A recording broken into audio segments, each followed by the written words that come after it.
Hi everyone, this is Elizabeth from the Salem Community Library, and today I'm going to be going over and talking about how to get started with OverDrive and Libby. So, OverDrive and Libby are the ways that you can read, check out, and browse ebooks and audiobooks through the community library.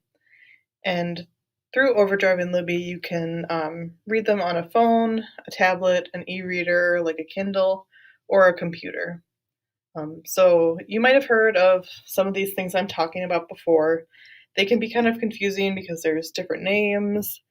They're used together separately. But basically, even though they all have separate names, these Wisconsin Digital Library, OverDrive, and Libby all have the same collection, and you have the same account on all of these things. So your checkouts are the same, the holds are the same, and your library card that you use is the same. So, going over each of these, the Wisconsin Digital Library first is the name of the library. So, it's who creates the collection of ebooks and audiobooks. It's the Wisconsin Digital Library. Members of the Wisconsin Public Library Consortium, like us at the community library, have access to the digital library. With your library card to the community library, you are able to check out ebooks and audiobooks. Then OverDrive and Libby are how you access that library.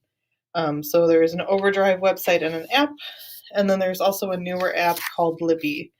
And I'll be talking about each of these things a little bit later on. So don't worry too much about distinguishing these three and all the different names. Like I mentioned, they all do the same thing. It's just how you prefer to interact with the library and how you prefer to check out things. So you can try each one out and see which one you like best. So no matter which one you use, you will always use your library card to log in. So when you first sign in, you just need your library card, which is the number is right under the barcode on the back, and your PIN. So if you can't remember your PIN, we usually first recommend to try the last 4 digits of your phone number. If that doesn't work, you can always get in touch with us if you can't remember it, and we can check it and give it to you, or we can change it to something that you will remember easier. And then also, you'll have to select your library first when you sign in.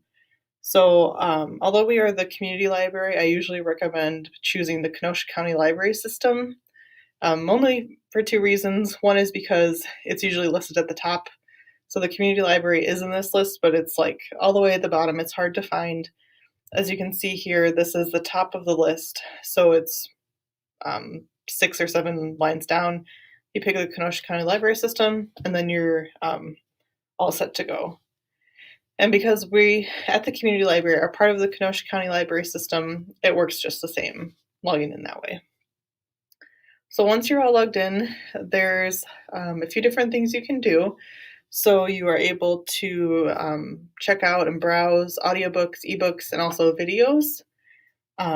So how it works mostly is that the Kenosha County Library System shares copies of ebooks throughout all of the libraries. So some of the popular titles will have long holds lists on them. So instead of checking them out, you're able to place a hold on them.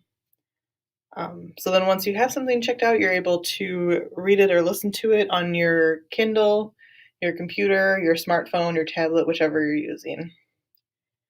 There are some limits on your account. So generally the limits are 10 holds at a time and 10 checkouts at a time, or 10 loans is what they call it. So you can only have 10 at a time per account. And then you're also able to renew items only 3 days before they're ready to expire, and only if they have no holds on them. No one's waiting for them. I'm going to kind of go over the 3 that I talked about earlier. So the first for OverDrive that I'll talk about. So this is how you're going to look at the library and browse the library. So the first is the OverDrive website, and the website is listed right here. So you'll just type this into like Google Chrome, like Internet Explorer or Firefox, and then it'll take you to this. This is kind of like part of the main page. So this is what you'll see. So the website is good for people who like to listen or read on a computer. You can also stream video. Like I said, we have videos available. And you can also deliver audiobooks to an e-reader and ebooks. You can use a screen reader.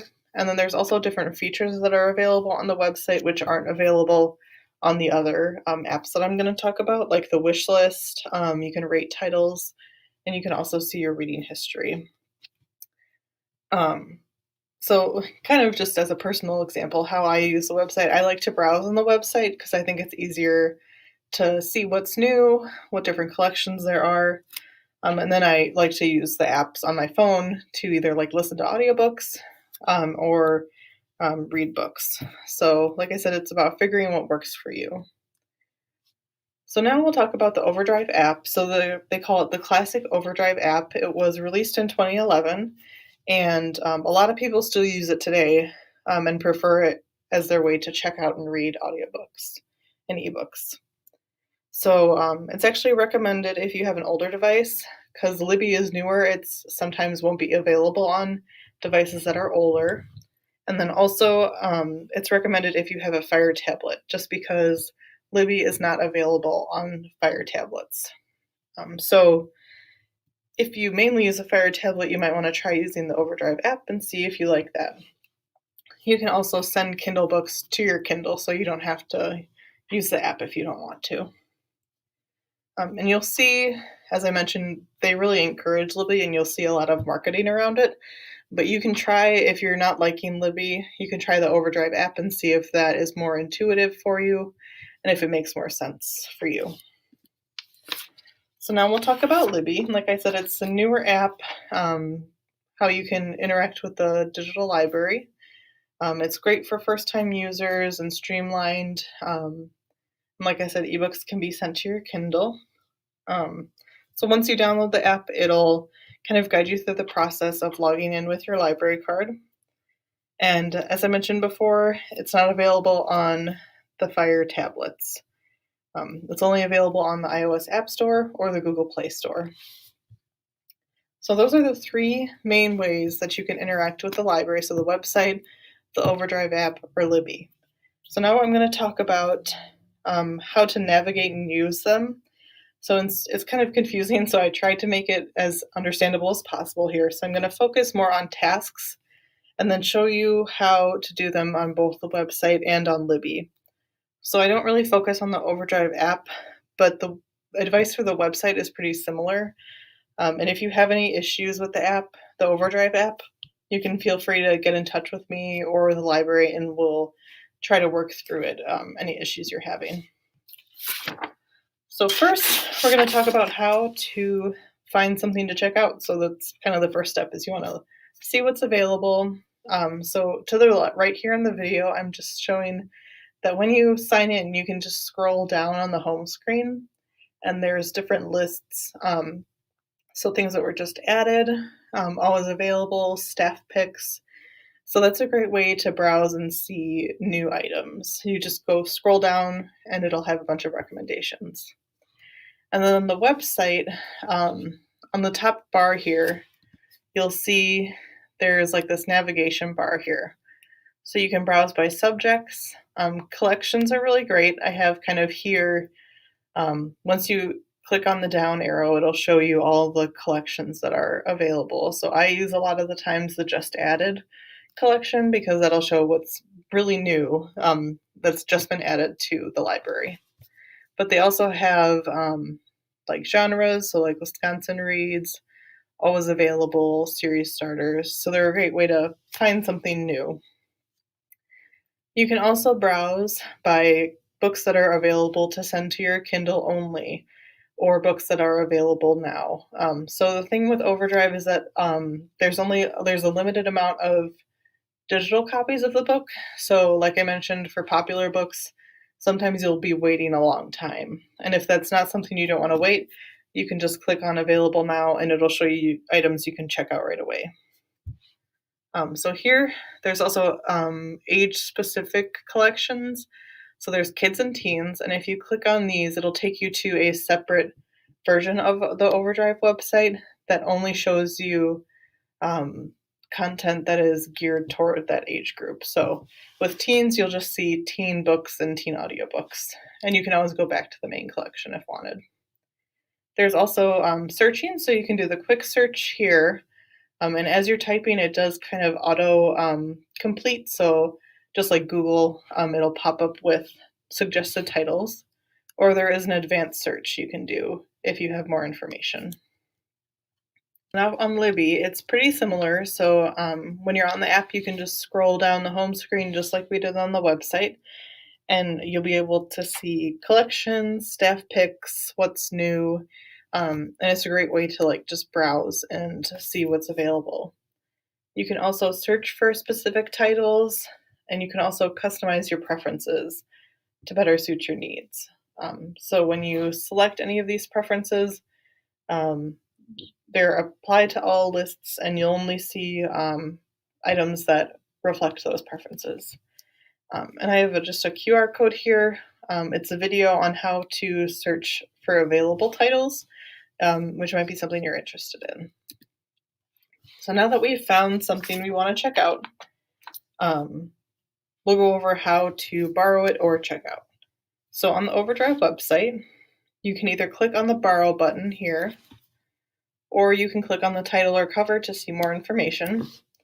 And then once you click borrow, it'll pop up with this window. And then you can confirm the borrow, and you can also choose how many days you want to borrow it for. So it'll be 7, 14, or 21. So once you confirm, you'll see all the different ways of how to read it. So for books that are available with Kindle, you can click Read Now with Kindle, and it'll actually take you to Amazon, where you'll either log in, or if you're already logged in, it'll take you to that book's page, and you just click Send to My Kindle, and that'll be sent to your Kindle. And you can also read it in the browser, so just on the website, or you can download the ebook to put it on a different device.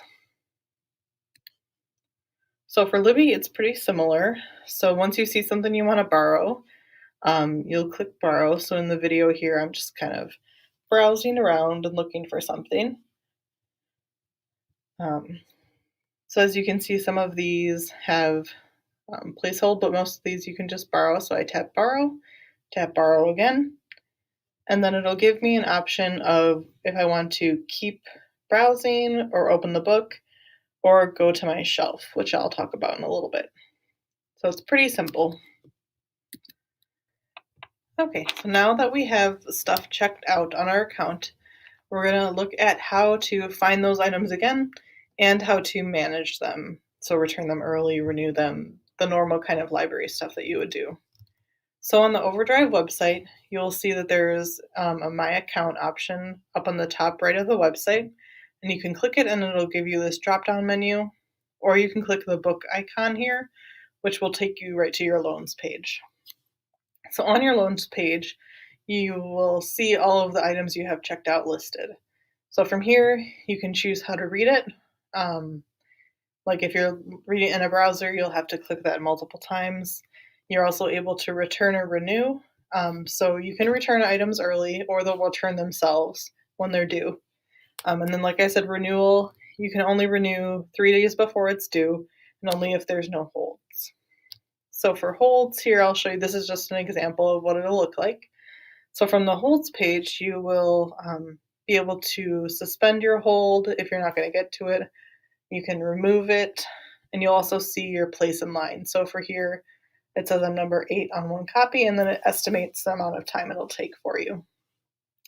There's also a feature here which doesn't show on the website right away, but it'll show once you have a hold that's ready to check out. It's called Hold Redelivery. So once it's available, OverDrive will notify you, and if you want to, you can choose to delay the delivery. So it'll say, oh, do you want to check this item out? You can either say yes or no, deliver it later, and then you can choose how many days out you would like to have the hold delivered. So this is great. I use it a lot, I'll be honest. So you can choose to save your spot in line as well. So if you have a bunch of holds that are available at the same time, you know you're not going to be able to have time to listen to them all or read them all, you can say check out one, but say deliver this next one 30 days from now if you wanted to. So then on Libby, the way it works here is there's that bar on the bottom here, which you can see. It says library, shelf, and in the middle is the book that I'm currently reading. So the library is how you'll see all of the books that are available. Like I mentioned before, when you're browsing, you're in the library. But the other option is shelf, and shelf is how you will see everything you've checked out, put on hold, or tagged. So here, let me play the video. So here I'm just kind of showing what it looks like. So you see it has reading now, and this is my loans, and I'm able to perform actions on all of the loans. Or you can tap manage loan to return it early or renew it. You can see your progress, and then when we go to holds, you'll see, here, let me just pause this here. So you'll see how many days out it is, or how many weeks out you'll have to wait. You can manage the hold, you can play a sample, and here I actually did the hold redelivery. So you can see, like, this normal hold says when it was placed, and this one says deliver after the 10th of August, because I said I don't want it until then. So here I think I show you can also see when you tap the calendar, it'll show you about the time that you have to wait. So how many people are waiting per total, per copy, and it does change, but that's generally how long you'll have to wait. And like if someone returns something early, you will get the book sooner than that. So like I said, you tap between shelf and library to get between the library and the items you have checked out. So on both of the website and Libby, there's different ways that you can customize your experience. So customizing it's mostly to better serve your reading habits and your interests. So the first, how you're going to get to this is you go to the My Account and then click on Settings, and these will all be on the same page. So the first is lending periods. So these are just the default. So currently I have like the max default, but if you know you're going to read a book in a week, or you usually read books pretty quickly, you can change the default to like 7 days or 14 days, and then it'll auto return itself after that amount. So this way you could return things manually, but if you change the default, it clears up your shelf faster if that's something you're interested in. You can also choose to save your checkout history. So this is great if you're trying to keep track of what you're reading. And you can also, like it says, remove the individual titles if you don't want them in your history anymore. There's also display options to make the website easier to use. So there's high contrast or the dyslexic font option. And then there's also content preferences. So if you have a teen or a kid who's using the OverDrive account, you can customize it so that you'll only see kid titles or young adult titles. Or if you don't want to see mature titles, you can all change that. And then there's also the option to only show Kindle book options if you mainly use Kindle to read your books. So for Libby, there's also a few ways you can customize. So the cool thing about Libby is that it'll automatically display the language that your phone is set in. So if the language on your phone is set to Spanish, Libby will also display in Spanish, and it has 9 different languages. So that's one way that you can customize. You can also manage your notifications. So in the top of Libby, you'll see this icon. If you tap on it, you can click Manage Notifications, and then it gives you all these options here, and there's more that I'm not even showing. So you can choose, so for example, when a loan is expiring, so when it's going to return itself, I chose to get a notification. So I can either put it on hold again or try to renew it. But you can also just ignore it. You can have a menu badge, which is in here, or you can have a notification on your phone. There's also the feature of tagging items in Libby. So this is a great way to organize them into categories and save them for later. So Libby will give you some defaults. I think these top 3 or 4 are the defaults. So if you liked a book, didn't like it, you want it on your wish list, you can tag them and save them. But you can also add your own, like I had YA, diverse, and all those different kinds of categories. so you can really make it your own. So I covered quite a lot in this introduction, and unfortunately there was even more that I didn't have time to cover. So different features and different issues that might come up while you're using them. So when you are using them, things might come up that you might need help with. So you can always use the help provided by the apps and the websites. So here I just have the OverDrive app has a help section, and this was just the Libby. So you just tap the little icon up top and then scroll down to get some help, and it'll give you a bunch of different topics. And there's also websites for Libby and OverDrive, and these are especially great for they have step-by-step instructions on how to use the apps or websites on different devices. So it's a great way to go if you are uncertain. You can also feel free to call or come into the library for help. So even if we don't know how to do something, we'll always work to figure it out. So I know it can be really overwhelming and intimidating to try and navigate these different apps and websites. So don't be hesitant to ask for help. And I have our temporary hours and the phone numbers for each location listed here. Like I said, I know there's a lot of information covered, but I really hope it was helpful and conveyed in a way that makes you confident to try it on your own. Because I really enjoy using Libby and OverDrive, so I always want everyone to have a good experience with it. So like I said, if you're having issues, you can always feel free to contact me. I have my email listed there, also the website. And I guess that's it. So thank you for watching, and have a good day.